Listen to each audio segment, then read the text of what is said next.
Hello बच्चों, good morning. बेटा हमारी 8.2 जो एक्सरसाइज थी टेंजेंट नॉर्मल वाली वो कंप्लीट हो गई थी। अब हमारा अगला जो टॉपिक है वो है increasing and decreasing function. 8.3 exercise है जो आपकी इंक्रीजिंग एंड डिक्रीजिंग फंक्शन। देखो वर्ड तो सुना हुआ है, इंक्रीज करना, डिक्रीज करना। अब यहाँ पे बात हो रही है फंक्शन के इंक्रीज होने की और फंक्शन के डिक्रीज होने की। देखो बेटा, एक तो हम पढ़ेंगे विदाउट डेरिवेटिव फंक्शन कब इंक्रीज करता है कब डिक्रीज करता है, और एक हम पढ़ेंगे with the help of the derivative. देखो हमें फंक्शन दिया जाएगा, जैसे हमें कोई भी फंक्शन दिया एफ ऑफ एक्स और इंटरवल दे दिया ए से बी। अगर हम विदाउट डेरिवेटिव बात करें कि भाई फंक्शन इंक्रीज करेगा या डिक्रीज करेगा, तो आपको कैसे चेक करना है। हम x1 x2 इस इंटरवल में से दो वैल्यू लेंगे, x1 और x2 इस इंटरवल में से दो वैल्यू उठा ली हमने। अगर देखो इफ़ x1 अगर x2 से लेस है, x1 अगर x2 से लेस है और हम ये प्रूव कर देते हैं कि f of x1 less than equal to है f ऑफ x2। इसको पढ़ेंगे कैसे। अगर x1 x2 से लेस है तो फंक्शन की वैल्यू एट x1 पे, फंक्शन की वैल्यू एट x2 पे निकालेंगे और f of x1 less than equal to, ध्यान से सुनो, यहाँ इक्वलिटी नहीं थी और मैंने यहाँ पे इक्वलिटी लगाई है। अगर x1 x2 से लेस हो और हम प्रूव कर दें कि f of x1 less than और equal to f of x2 है, तो यहाँ पे हम कहेंगे कि फंक्शन क्या करेगा, इंक्रीज करेगा। दूसरा सुनो, अगर आप यूँ करते कि x1 को x2 से ग्रेटर ले लेते, भाई आपने इंटरवल में से दो टर्म उठाई थी, x1 है वो x2 से क्या है, ग्रेटर है, then we have to show that, अगर हम ये प्रूव कर दें कि f ऑफ x1 भी ग्रेटर देन इक्वल टू है f ऑफ x2 से, तो यहाँ पर भी हम क्या कहेंगे कि फंक्शन क्या करेगा, इंक्रीज करेगा। अगर x1 अपनी वैल्यू x2 से बड़ी रखता है तो फंक्शन की वैल्यू एट x1 पे भी अगर x2 की वैल्यू से बड़ी या बराबर है तो ये दोनों केस किसके होते हैं, इंक्रीज के होते हैं। दूसरा सुनो बेटा, अगर तुम x1 को x2 से लेस लो और आप प्रूव क्या कर दो कि f of x1 greater than equal to है f ऑफ x2। देखो इन दोनों के बीच में लेस देन साइन लेके चले, लेकिन फंक्शन की वैल्यू जब x1 x2 पे निकाली हमने तो साइन कैसा है, ग्रेटर देन इक्वल टू, तो यहाँ पर हम कहेंगे कि फंक्शन क्या करेगा, डिक्रीज करेगा। और डिक्रीज करने का दूसरा केस क्या हो सकता है कि आपने x1 को x2 से बड़ा ले लिया और क्या प्रूव कर दिया कि f of x1 less than equal to है f ऑफ x2 से, तो यहाँ पर भी फंक्शन क्या करेगा, डिक्रीज करेगा। समझ गए या नहीं। अगर x1 x2 के बीच में ग्रेटर देन का साइन है और f of x1 f of x2 में भी ग्रेटर देन का ही रहे तो वो इंक्रीज करेगा। अगर यहाँ लेस देन का साइन है, लेस ही रहे तो इंक्रीज करेगा। लेकिन अगर साइन चेंज हो जाता है तब हमारा फंक्शन क्या करता है, डिक्रीज करता है। अब देखो अगर हम डायग्राम से बात करें, अच्छा डायग्राम से पहले सुनो, एक वर्ड और पढ़ेंगे हम, स्ट्रिक्टली इंक्रीजिंग और स्ट्रिक्टली डिक्रीजिंग। देखो एक तो वर्ड है इंक्रीजिंग और एक है स्ट्रिक्टली इंक्रीजिंग। स्ट्रिक्टली इंक्रीजिंग, सुनो बेटा, अब जैसे ये दोनों केस इंक्रीजिंग के थे, लेकिन स्ट्रिक्टली इंक्रीज कब करता है, अगर x1 x2 से लेस है then we have to show that f of x1 भी f ऑफ x2 से लेस रहे, इक्वलिटी ना आए। देखो लेस देन साइन लेके चले, लेस देन इक्वल टू आ जाए तो सिर्फ इंक्रीज करेगा, लेकिन सिर्फ लेस देन ही रहे तो वो स्ट्रिक्टली क्या करेगा, इंक्रीज करेगा। दूसरा हम यहाँ से क्या कह सकते हैं कि अगर आपने x1 को x2 से ग्रेटर लिया और प्रूव कर दिया f of x1 f of x2 से ग्रेटर है तो वो स्ट्रिक्टली क्या करेगा, इंक्रीज। स्ट्रिक्टली डिक्रीज कब करेगा, x1 को x2 से लेस लिया और f of x1 f of x2 से ग्रेटर आ जाए, ये इक्वलिटी ना आए, तो ये दोनों केस किसके हो जाएंगे, स्ट्रिक्टली डिक्रीजिंग के। अगर हम ये चीज़ ग्राफ से देखें तो ग्राफ से कैसे बताएंगे। देखो ये जैसे हमने कोऑर्डिनेट एक्सिस ले लिए, जो हम इंटरवल कह रहे हैं ए से बी, ए से भी जैसे लगा लो आपका ए यहाँ पे है और बी आपका यहाँ पे है, ठीक है। आपका ग्राफ कुछ ऐसे बन जाए, जैसे यहाँ गए आप, थोड़ा ऐसे चला, फिर थोड़ा इक्वल चला, फिर थोड़ा ऊपर चला, और इस तरह से ला के लास्ट बी पे ले आओ, जैसे यहाँ पे कुछ ऐसे, ठीक है। तो ये जो ग्राफ है ना, ये इंक्रीज करने का है। आपका ग्राफ ऊपर की तरफ बढ़ता जा रहा है, लेकिन कुछ पर्टिकुलर इंटरवल पे वो इक्वल भी रहता है, तो उसे तो कहते हैं इंक्रीज करना। लेकिन अगर आपका यहाँ पर ए हो और यहाँ पर आपका बी हो, तो ये तो x is equal to A और ये x is equal to B हो, और आपका ग्राफ कुछ ऐसे चला जाए, सीधा का सीधा, कहीं पर भी ऐसे कुछ इंटरवल के लिए इक्वल ना रहे, तो ये हो जाएगा स्ट्रिक्टली इंक्रीज करना। अब डिक्रीज में आप समझ गए होंगे, अगर इसी ग्राफ में आप ऊपर से नीचे की तरफ आ रहे हो इस टाइप से, तो वो क्या करेगा, डिक्रीज करेगा। और यूँ बिल्कुल सीधे एकदम नीचे आ रहे तो वो क्या हो जाएगा आपका, स्ट्रिक्टली क्या करेगा, डिक्रीज। तो ये हो जाएगा आपका ग्राफ से। ये जो आपको बताया ना, ये है विदाउट डेरिवेटिव। इसके अंदर हम डेरिवेटिव का यूज नहीं कर रहे। बिना डेरिवेटिव के हमारा फंक्शन इंक्रीज कब करता है और डिक्रीज कब करता है, हम वो बात कर रहे थे। अब देखो बेटा, अगर with the help of the derivative की बात करें, पहले 2 या 3 क्वेश्चन ऐसे होंगे जिसमें हमें विदाउट डेरिवेटिव इंक्रीज और डिक्रीज प्रूव करना है, और मेन जो क्वेश्चन है, इंपॉर्टेंट जो क्वेश्चन है, वो आपके डेरिवेटिव वाले हैं, कि डेरिवेटिव की हेल्प से जो हम शो करते हैं कि भाई हमारा फंक्शन इंक्रीज कब करेगा, डिक्रीज कब करेगा, वो बताते हैं। एक और सुनो, एक वर्ड आएगा आपका मोनोटोनिक फंक्शन। मोनोटोनिक फंक्शन, सुनो बेटा, जैसे आपने पहला चैप्टर पढ़ा था, हमने रिफ्लेक्सिव पढ़ा, सिमेट्रिक पढ़ा, ट्रांजिटिव पढ़ा। इन तीनों को पढ़ने के बाद हमने एक वर्ड पढ़ा, इक्विवेलेंस रिलेशन, यानी कि उस रिलेशन को इक्विवेलेंस कहते हैं जो रिफ्लेक्सिव, सिमेट्रिक एंड ट्रांजिटिव हो। यहाँ पर मोनोटोनिक क्या है, जैसे कई बार क्या लिख देता है, check the monotonicity of the function. Monotonicity में दोनों वर्ड आएंगे, इंक्रीजिंग भी आएगा और डिक्रीजिंग भी आएगा। यानी कि अगर अकेला मोनोटोनिक वर्ड आता है ना, तो आपको ये कह रहा है भी चेक करो फंक्शन इंक्रीज करेगा या डिक्रीज करेगा। और ये बात आप दिमाग में रखना कि मोनोटोनिक वर्ड के अंदर भी हमें इंक्रीज और डिक्रीज ही चेक करना है। कई बार ऐसा भी हो जाता है कि कुछ पर्टिकुलर इंटरवल पे हमारा फंक्शन ना इंक्रीज करे ना डिक्रीज करे। जब जहाँ पे ना इंक्रीज करेगा ना डिक्रीज करेगा, उसका ग्राफ कुछ किस टाइप से बनेगा, जैसे आप लगा लो यहाँ पर हमारा ए है, यहाँ पर हमारा बी है, तो ये ग्राफ आपका क्या होगा, कभी इंक्रीज करेगा कभी डिक्रीज करेगा, यानी कि इस तरह से जाएगा।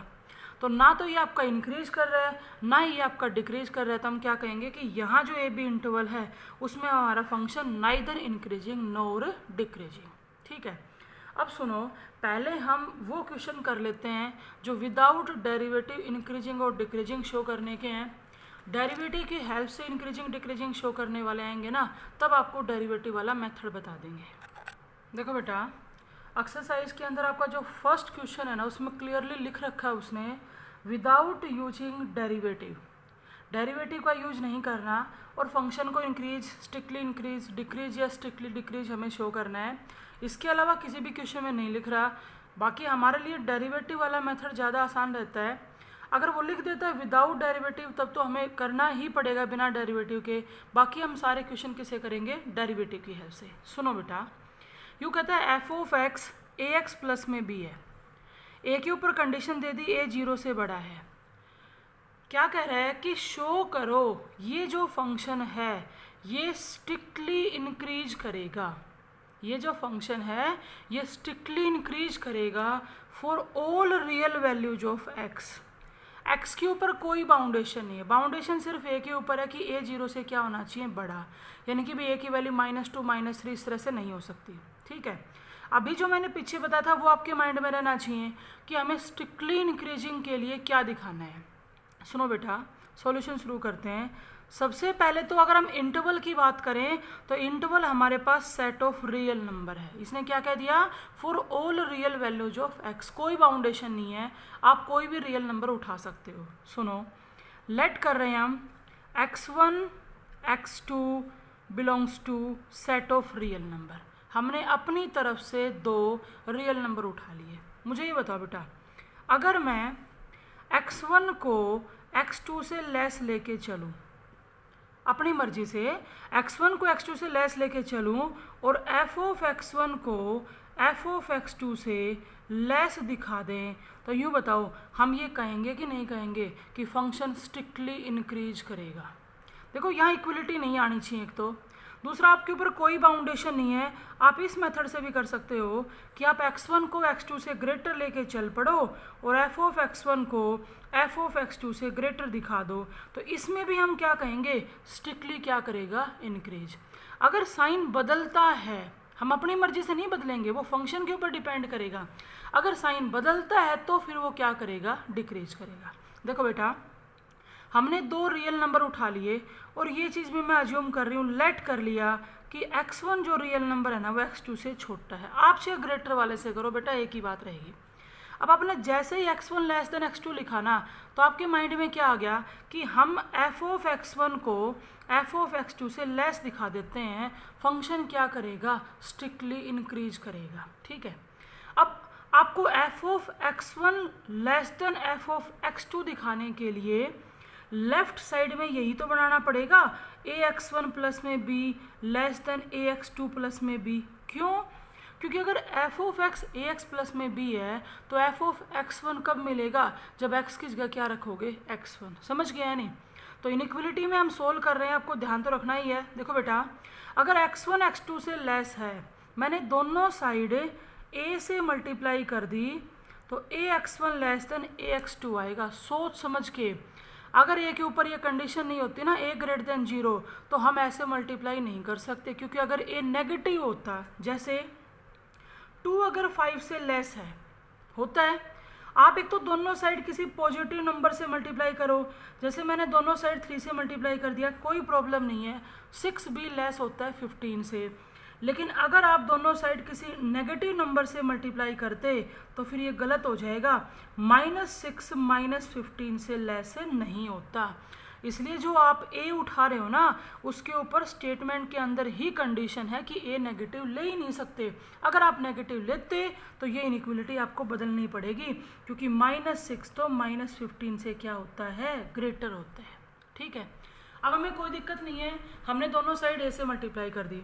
अब देखो, अगर ax1 लेस देन है ax2 से, हमें लेफ्ट साइड में क्या बनाना, ax1 प्लस में b। तो अब मैंने बोथ साइड b ऐड कर दिया, ax1 प्लस में b less than ax2 plus में b।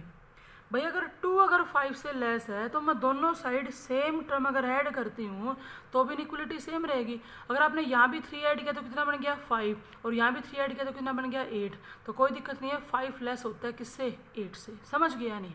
देखो, हम x1 को x2 से लेस लेके चले और सभी कंडीशंस को देखते हुए हमने क्या शो कर दिया कि ax1 प्लस में b लेस है ax2 प्लस में b से, तो यहाँ से कह सकते हैं f ऑफ x1 लेस होगा f ऑफ x2 से। इक्वलिटी की कोई जगह नहीं है, तो ये हमने क्या शो कर दिया कि ये जो फंक्शन है ये स्ट्रिक्टली क्या करेगा, इंक्रीज करेगा। अगर इनइक्वलिटी बदलती तो फिर हम कहते क्या करेगा, डिक्रीज। और ऐसे क्वेश्चन भी आएंगे।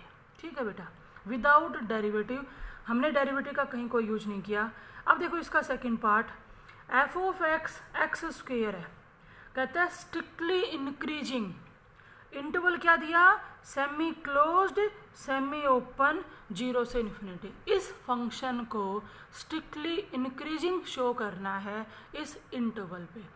तो जैसे स्ट्रिक्टली इंक्रीजिंग वर्ड आया, हमारे माइंड में आ गई बात कि भाई x1 को x2 से लेस लेके चल पड़ो, f ऑफ x1 को f ऑफ x2 से लेस दिखा दो, या आप x1 को x2 से ग्रेटर लेके चल पड़ो और f ऑफ x1 को f ऑफ x2 से क्या दिखा दो, ग्रेटर। आप कैसे भी करके यूज कर सकते हो।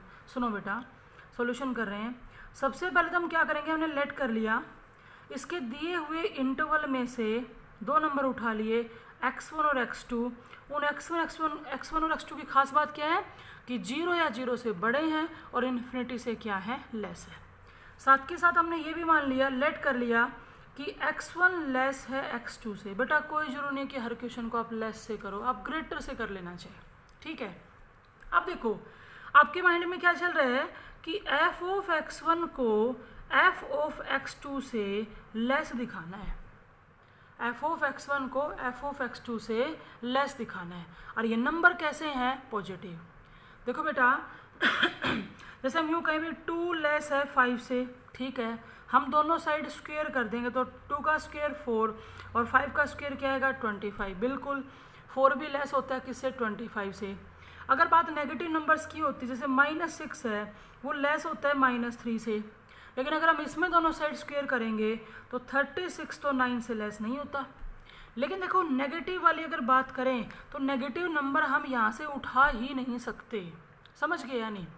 या तो हम इस तरह से दोनों साइड स्क्वायर करके करेंगे, या फिर सुनो, ये कंडीशन मैंने ली और मैंने इसमें दोनों साइड x1 से मल्टीप्लाई कर दी। जब इसके अंदर दोनों साइड x1 से मल्टीप्लाई करेंगे तो लेफ्ट साइड तो हो जाएगी x1 का स्क्वायर और राइट साइड हो जाएगी x1 इंटू में x2। दोबारा से इस इक्वेशन को लिया और दोनों साइड हमने x2 से मल्टीप्लाई कर दी, x1 इंटू में x2 और लेस आएगा x2 का स्क्वायर। आप जो x1 x2 उठा रहे हो वो सारे के सारे पॉजिटिव हैं।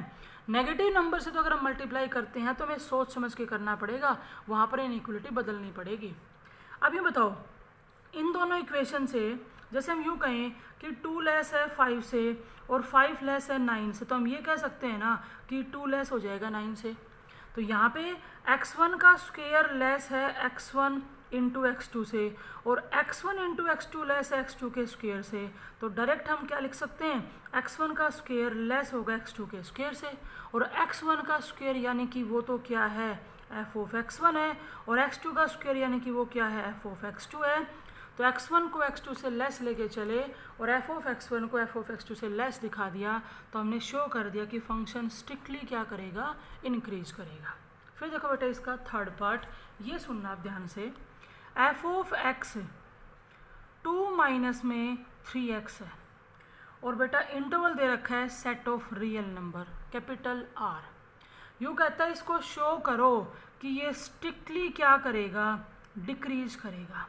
तो जैसे ये स्ट्रिक्टली डिक्रीज वर्ड आया तो आपके दिमाग में क्या चल रहा है कि अगर हम x1 को x2 से लेस लेके चल रहे हैं तो f of x1 f of x2 से ग्रेटर आना चाहिए, या अगर आप x1 को x2 से ग्रेटर लेके चल रहे हैं तो f of x1 f of x2 से लेस आना चाहिए। तब क्या करेगा, स्ट्रिक्टली डिक्रीज। देखो बेटा इधर सबसे पहले हमने क्या किया, जो हमें सेट दे रखा था उसके अंदर से हमने 2 नंबर उठा लिए। अब हमारा सेट ऑफ रियल नंबर है तो हमने x1 x2 2 रियल नंबर उठा लिए। यहाँ पे ये नंबर हमारे पॉजिटिव भी हो सकते हैं और नेगेटिव भी हो सकते हैं क्योंकि इसने कंप्लीट रियल नंबर की बात की है। अब फिर हम ये अज्यूम कर रहे हैं, लेट कर लिया। अब जैसे इस क्वेश्चन को हम ग्रेटर से कर दें, x1 को मान लिया x2 से बड़ा है, ठीक है। अब जैसे ही आपने x1 x2 से ग्रेटर लिया ना, तो स्ट्रिक्टली डिक्रीजिंग दिखाने के लिए आपके दिमाग में क्या चल रहा है कि आपको 2 माइनस 3x1 लेस देन दिखाना पड़ेगा 2 माइनस 3x2 से। अगर x1 को x2 से ग्रेटर लिया तो f ऑफ x1 को f ऑफ x2 से लेस दिखाने से ये हमारा स्ट्रिक्टली डिक्रीज करेगा या नहीं करेगा। तो अब हम क्या करेंगे, लेफ्ट साइड कुछ ऐसे बनाएंगे और राइट साइड कुछ ऐसे। तो सबसे पहले मैंने क्या किया, ये -3x बढ़ाने के लिए 3x1 बढ़ाने के लिए बोथ साइड -3 से मल्टीप्लाई कर दी। अब एक बात बताना, जब हम दोनों साइड किसी नेगेटिव नंबर से मल्टीप्लाई करेंगे तो क्या साइन ग्रेटर का ही रहेगा, नहीं रहेगा बेटा। इधर देखो ये समझाया था आपको, अगर हम 2 लेस था 5 से दोनों साइड नेगेटिव नंबर से मल्टीप्लाई की तो इनइक्वलिटी बदली थी या नहीं बदली थी। अगर हम इनइक्वलिटी नहीं बदलते हैं तो रिजल्ट क्या आ रहा था, फॉल्स आ रहा था। तो यहाँ पे आपको क्या करना है, बोथ साइड -3 से मल्टीप्लाई तो कर दो, लेकिन आप ग्रेटर देन को क्या लिख दो, लेस देन। अगर आप लेस देन लेके चलते तो उसे क्या लिखोगे आप, ग्रेटर। अब देखो हमें क्या चाहिए 2, तो फिर हमने दोनों साइड 2 ऐड कर दिया, 2 minus 3x1 less than 2 minus 3x2। अब तुम ये कहो मैडम अब क्यों नहीं बदला, बेटा आपका यूँ कह रहे हो जैसे 2 लेस है 9 से, बोथ साइड किसी भी नंबर को ऐड कर लो, इनइक्वलिटी नहीं बदलेगी। आपने बोथ साइड 5 ऐड कर दिया तो 2 और 5 कितना 7, 9 और 5 कितना 14, तो 7 लेस होता है 14 से। बोथ साइड हम टर्म ऐड करते तो इनइक्वलिटी नहीं बदलती। अब देखो ये क्या है, f ऑफ x1 और ये क्या है, f ऑफ x2। लेके तो चले थे x1 x2 से बड़ा और दिखा क्या दिया, f of x1 less then है f ऑफ x2 से। तो हमने शो कर दिया कि हमारा जो फंक्शन है वो स्ट्रिक्टली क्या करेगा, डिक्रीज करेगा। नेक्स्ट देखो बेटा इसी का लास्ट पार्ट है, ये भी इम्पोर्टेंट है। f ऑफ x हमारे पास है -1/x प्लस में 1 और इंटरवल दे रखा है बेटा ओपन इंटरवल 0 से इन्फिनिटी, ठीक है। और यूँ कहता है स्ट्रिक्टली इंक्रीजिंग शो करो। सबसे पहले तो देखो हम इंटरवल में से दो नंबर लेते हैं, लेट कर रहे हैं x1 और x2, दो नंबर हैं जो ओपन इंटरवल 0 से इन्फिनिटी में क्या करते हैं, बिलोंग करते हैं। ये भी आप साथ के साथ मान लो कि x1 x2 में क्या रिलेशन है, तो हम मान रहे हैं भाई x1 छोटा है x2 से, चाहे आप x1 बड़ा ले लो x2 से, ठीक है। अब हमें दिखाना क्या है, अगर आपने x1 को x2 से छोटा ले लिया तो स्ट्रिक्टली इंक्रीजिंग के लिए f ऑफ x1 और f ऑफ x1 बनेगा -1/x1 प्लस 1 और f ऑफ x2 क्या बनेगा -1/x2 प्लस में 1 लेस देन आना चाहिए। यानी कि एकदम से हमारे माइंड में क्या आया कि अब हमें लेफ्ट हैंड साइड तो ये बनाना है, राइट साइड ये बनाना है। अब ध्यान से सुनो, 2 अगर 5 से लेस है और आप इनका रेसिप्रोकल कर दो 2 का और 5 का, तो इनइक्वलिटी बदलेगी बेटा। 2 5 से छोटा होता है लेकिन 1/2 1/5 से बड़ा होता है। तो यहाँ पे मैंने x1 का रेसिप्रोकल कर दिया, x2 का रेसिप्रोकल कर दिया, तो इनइक्वलिटी बदलेगी, हमेशा चेंज होगी, रिजल्ट आपका ट्रू तभी रहेगा, ठीक है। उसके बाद अगर मैं इन दोनों में नेगेटिव साइन लगा दूँ, इसके आगे भी माइनस साइन लगा दूँ और इसके आगे माइनस साइन लगा दूँ, तो क्या अब हमें यहाँ पे साइन चेंज करना चाहिए? बिल्कुल करना पड़ेगा, क्योंकि नेगेटिव में क्या होता है, जो टर्म बड़ी होती है नेगेटिव लगाने से उतनी क्या हो जाती है, छोटी, तो इनइक्वलिटी वापस बदलेगी या नहीं बदलेगी। यानी कि यहाँ पे अगर मैं माइनस साइन लगाती हूँ तो -1/x1 लेस देन लिखा जाएगा -1/x2। बेटा हम लेस देन साइन लेके चले थे, वो एक बार ग्रेटर देन बना रेसिप्रोकल करने से, दोबारा से लेस देन आ गया नेगेटिव करने से, और अब हमें क्या चाहिए प्लस में 1, तो हमने बोथ साइड 1 क्या कर दिया, ऐड कर दिया, -1/x2 प्लस में 1। तो ये क्या है f ऑफ x1 और ये क्या है f ऑफ x2। ध्यान से सुनो, x1 को x2 से लेस लिया था, 2 बार साइन चेंज होने के बाद हमें क्या मिला, f ऑफ x1 लेस है f ऑफ x2 से, तो हमने शो कर दिया कि ये जो है ये हमारा स्ट्रिक्टली क्या करेगा, इंक्रीज करेगा। और ये जो मेथड हमने लगाया ये था विदाउट डेरिवेटिव। फर्स्ट क्वेश्चन है सिर्फ, और उसमें लिख रखा है उसने विदाउट डेरिवेटिव, तो हम डेरिवेटिव का यूज नहीं कर सकते।